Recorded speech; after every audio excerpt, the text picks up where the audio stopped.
take that? Or will you fucking fight back?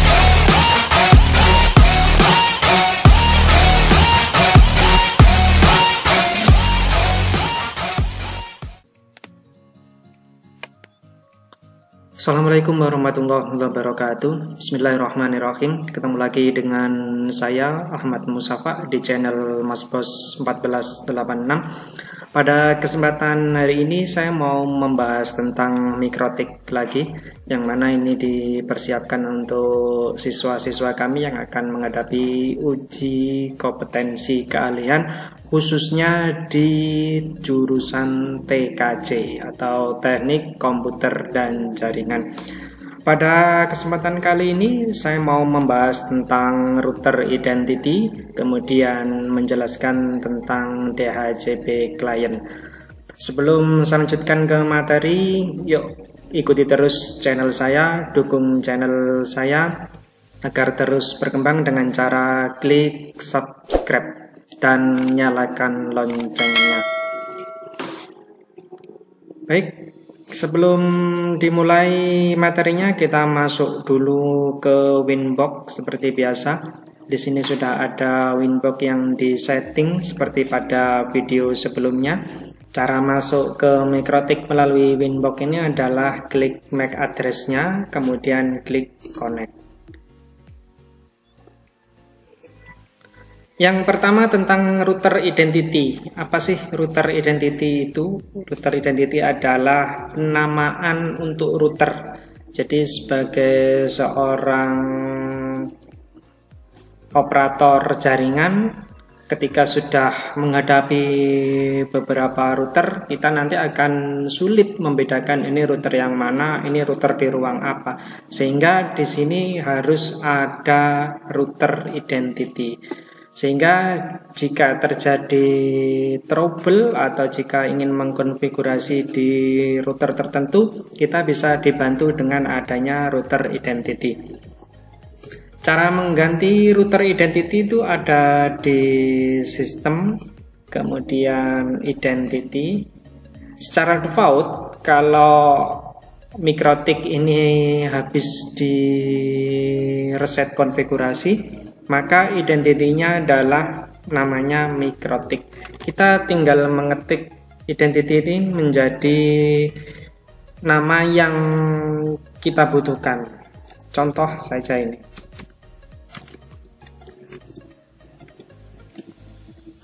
Setelah diketik selesai, tinggal klik OK. Maka yang di bagian atas ini akan berubah menjadi identity yang barusan dibuka. Identity ini juga muncul ada di depan ketika kita mau connect. Kita coba new Winbox.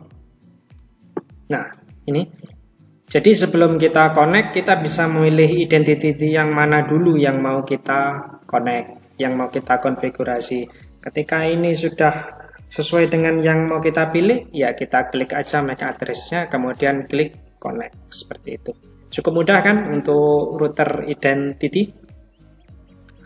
Selanjutnya saya akan menerangkan tentang DHCP. Apa itu DHCP? DHCP kepanjangan dari Dynamic Host Configuration Protocol. Adalah konfigurasi untuk host yang menggunakan pengaturan dinamis. Jadi pengaturan host itu ada dua macam, ada dinamis dan statis. Dinamis artinya berubah-ubah sesuai dengan servernya, kemudian untuk statik adalah tetap sesuai dengan pengaturannya. Contoh yang menggunakan statik adalah komputer yang kita hubungkan dengan perangkat tertentu, misalnya fotokopi atau perangkat yang lain. Di situ kita menggunakan pengaturan statis, jadi IP-nya tetap nggak akan berubah-ubah. Kemudian kalau contoh yang dinamis adalah laptop ini. Ketika laptop ini menggunakan jaringan WiFi, itu berarti pengaturannya harus menggunakan dinamis karena harus mengikuti dengan WiFi-nya. Contoh lagi yang menggunakan pengaturan dinamis yaitu HP. Jadi di HP ini Di sini pengaturannya dinamis. Kita cek dulu pengaturan HP-nya. Jadi di pengaturan HP itu ada di WiFi, tekan lama, kemudian ada di setelan lanjutan. Di setelan lanjutan itu ada setelan IP. Nah, di situ ada tulisan DHCP. Kita harus mengatur setelan IP di HP ini menggunakan DHCP, karena kalau menggunakan statis kita tidak akan bisa connect ke WiFi manapun. Seperti itu. DHCP sendiri ada dua, yaitu DHCP server dan DHCP client. DHCP server berarti dia fungsinya adalah memberi internet kepada klien. Di sini saya katakan internet karena dalam satu paket internet itu terdapat IP address, DNS, dan gateway. Itu satu paket. Kemudian kalau DHCP client fungsinya adalah meminta atau menerima internet kepada server. Jadi kebalikan dari DHCP server. Ketika server memberikan DHCP server, maka yang jadi klien harus disetting menjadi DHCP klien. Jadi tidak bisa server disetting DHCP server, kemudian kliennya disetting DHCP server, nanti itu akan tidak bisa terhubung. Begitu juga sebaliknya, sama-sama menjadi sebagai DHCP klien, maka juga tidak bisa terhubung. Jadi ketika salah satu menjadi DHCP server, maka yang satunya harus menjadi DHCP klien. Seperti itu. Jadi fungsinya DHCP klien adalah meminta atau menerima internet kepada server. Baik, sekarang kita masuk ke konfigurasi mikrotiknya. Seperti ini. Di mikrotik yang saya gunakan ini RB951 terdiri dari ada 6 interface, 5 interface berbentuk Ethernet dan 1 interface berbentuk wireless.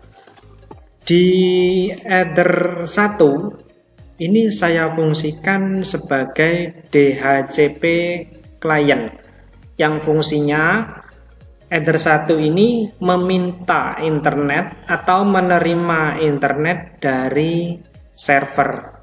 Dalam hal ini servernya adalah modem. Kita cek modemnya. Kita cek pengaturan DHCP kliennya. Di sini Ether 1. Modem memberikan IP dan paket-paket lainnya kepada Ether 1 dengan menggunakan IP 192.168.1.3/24. Ini yang diberikan Ether 1. Jadi tugasnya Ether 1 adalah menerima atau meminta paket internet kepada server perangkat atasnya. Perangkat atasnya dalam hal ini adalah modem. Kemudian DHCP server, ada di IP DHCP server. Kemarin sudah kita setting pada video sebelumnya di perkenalan mikrotik. Di sini DHCP server sudah diberikan kepada WLAN 1, artinya melalui WLAN 1 mikrotik ini sudah bisa membagikan internetnya dengan WiFi. Kita setting dulu addressnya untuk Ether 2. Kita pakai IP lokal.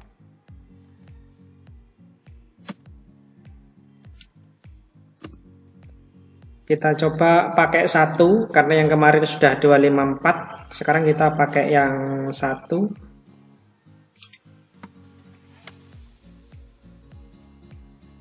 Jangan lupa /24 kita pasang di Ether 2. Apply. Oke. Jadi ketika memberikan IP itu, kalau tulisan addressnya ini berwarna merah, berarti itu formatnya salah. Meskipun kita sudah sepertinya betul. Ini kan masih merah.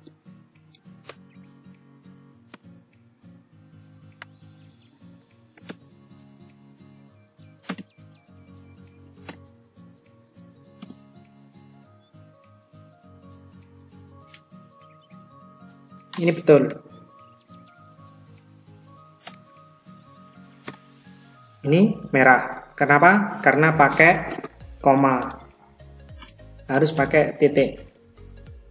Semoga nanti bisa saya jelaskan di video-video berikutnya tentang IP address. Karena ini menarik untuk dibahas. Juga ini termasuk pelajaran dari anak SMK TKJ. Baik, untuk header 2 sudah diberikan IP. Selanjutnya kita atur konfigurasi DHCP servernya. Sama dengan sebelumnya, masuk di DHCP server, kemudian klik DHCP setup, pilih interface-nya header 2, kita next. Ini adalah IP dari header 2 yang mana di sini akan dijadikan sebagai gateway. Sehingga nanti perangkat-perangkat yang terhubung dengan header 2 ini mendapatkan internetnya dengan gateway 200.1 ini. Nah, kalau di pertemuan sebelumnya di sini diawali dengan 1 dan diakhiri dengan 253. Kenapa? Karena kemarin menggunakan interface WLAN 1, di mana WLAN 1 disetting di addressnya itu disetting dengan 254. Ini yang WLAN 1 254. Sehingga di sini IP yang bisa diberikan kepada kliennya nanti melalui DHCP server ini mulai dari 1 sampai 253. Untuk hari ini, karena kita menggunakan 1 tadi, di header 2-nya kita pasang 1, maka IP yang bisa diberikan kepada klien melalui header 2 ini mulai dari 2 sampai 254. Kita bisa membatasi ini akhirnya, hanya di akhirnya sini misalnya kita butuh 100 klien saja, berarti di sini terlalu banyak. Misalnya kita butuh 10 klien saja, berarti di sini kita ganti menjadi 11. Kita hitung 2, 3, 4, 5, 6, 7, 8, 9, 10, 11. Oke, jadi antara 2 sampai 11 itu adalah 10 klien.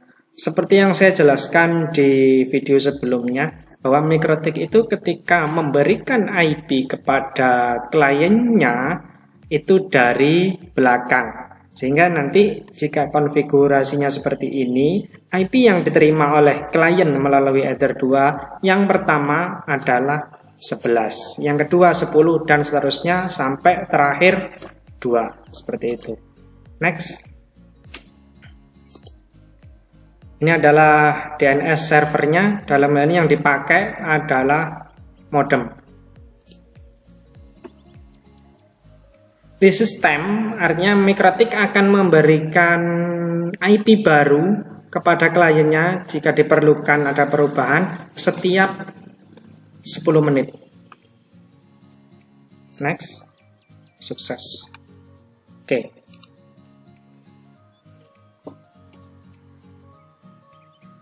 Di sini sudah ada 2. Satu WLAN 1 konfigurasi pada pertemuan sebelumnya. Kemudian hari ini kita DHCP 2 menggunakan header 2.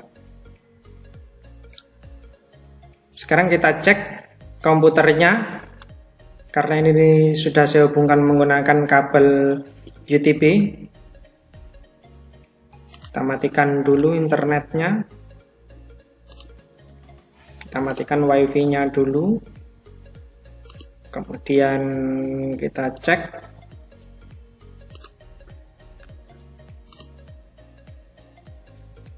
apakah sudah statis. Ada di change adapter option, kita pilih yang Ethernet, kita klik kanan, properties, kita menggunakan internet protokol version 4, TCP/IP 4, properties. Nah, ini kalau sudah dipilih yang atas berarti ini sudah dinamis. Kita klik OK, klik OK. Kita tinggal merefresh saja. Jadi biar interface ini mendapat IP, kita refresh. Caranya kita disable dulu, kita matikan, terus kita hidupkan. Jadi kita matikan sebentar, kemudian kita hidupkan. Fungsinya adalah ketika sudah dimatikan dan dia hidup lagi, dia akan mencari apakah ada aliran data di sini. Seperti itu. Jika nanti sudah menemukan, dia akan connect ke internet. Kita bisa klik kanan, pilih disable, atau kita klik kemudian pilih disable this network device. Setelah disabled, kita enable lagi. Bisa menggunakan klik kanan enable, atau juga bisa klik enable this network device.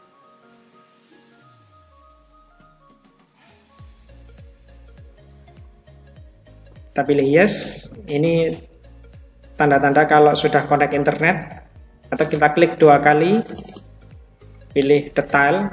Nah, di sini sesuai yang saya sampaikan tadi, bahwa yang connect pertama akan mendapat IP dari paling belakang seperti ini.